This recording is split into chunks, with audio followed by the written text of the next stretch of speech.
In old Edinburgh town, a story unfolds. A small dog lived there, brave and true. He was a Skye Terrier, a Scottish breed. His given name was simply Bobby, but history knows him as Greyfriars Bobby.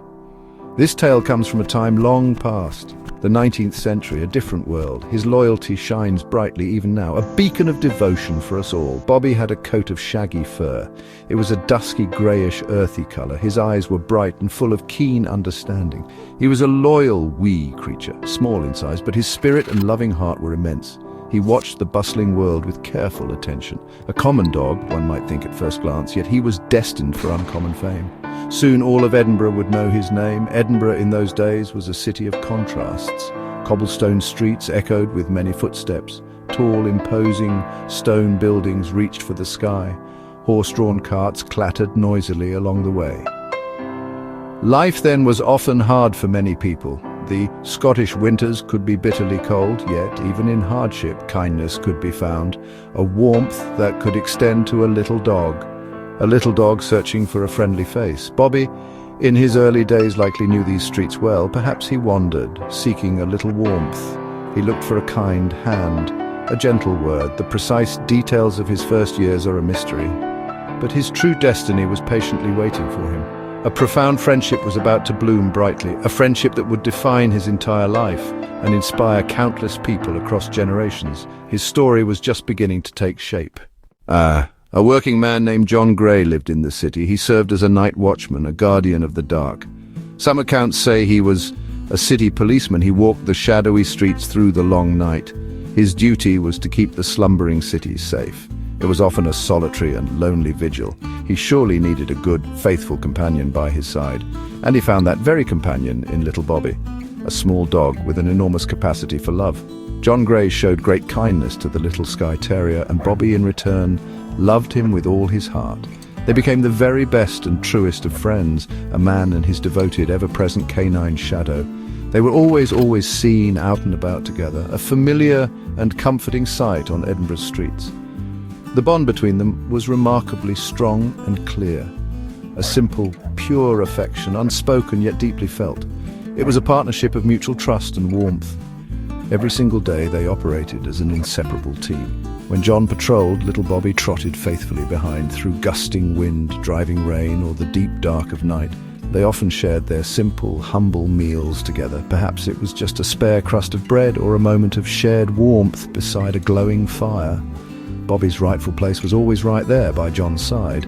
Their life together was uncomplicated and deeply happy, two souls finding comfort in each other's presence.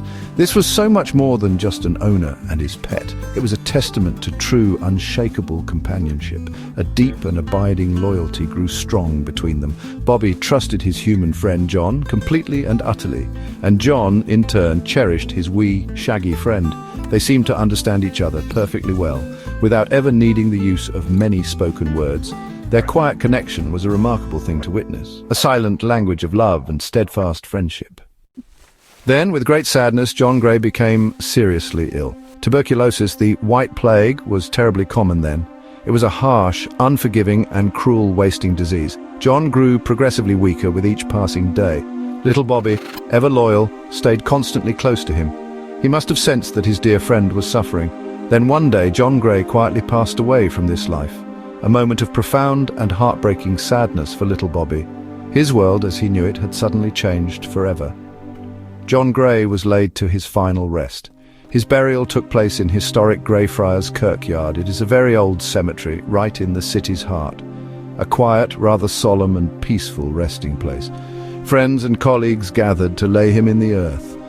Bobby watched all of this, his small heart surely breaking. He could not understand the finality of death, but he understood the sharp, aching pain of loss deeply. His beloved master was gone from his sight. After the solemn funeral service had finally ended, and all the mourners had gradually departed homewards, Bobby, the little Skye Terrier, did not leave with them. He lay down, a small, forlorn shape, on John's fresh grave, a tiny, grieving figure in the vast, silent kirkyard. He steadfastly refused to move from that sacred spot. His loyalty to John Gray was absolute and unwavering.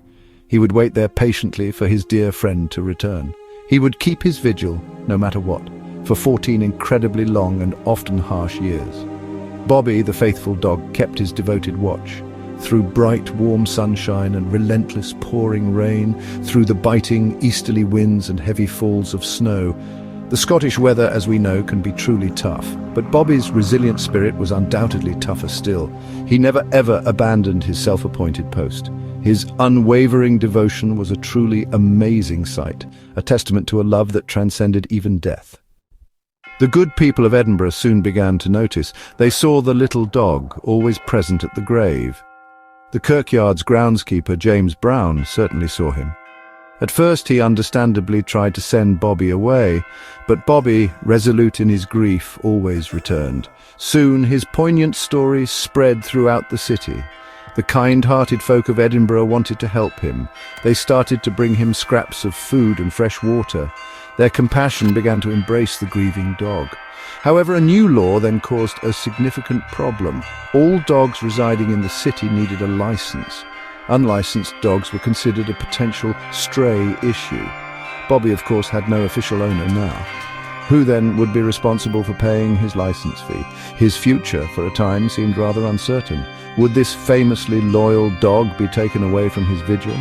The city, touched by his story, held its collective breath. Everyone hoped for a kind resolution for Bobby. Then a very kind and prominent man acted decisively. It was the Lord Provost of Edinburgh himself. The esteemed Sir William Chambers took a personal interest. He generously paid for Bobby's dog license from his own funds. He also gifted Bobby a smart new collar. The collar was inscribed Greyfriars Bobby from the Lord Provost, 1867, licensed. With this act, Bobby officially became the city's dog, a true and much-loved four-legged citizen of Edinburgh. His place in the city's heart was secured. Bobby lived out the rest of his remarkable days, cared for and loved by the whole appreciative city. He passed away peacefully in the year 1872. He was granted a special honour upon his death. He was buried very near his beloved master, John Gray, inside the grounds of Greyfriars Kirkyard itself. A statue now stands to remember him and his story. His timeless tale of love and loyalty shines on brightly, a powerful reminder of the bonds we share with animals.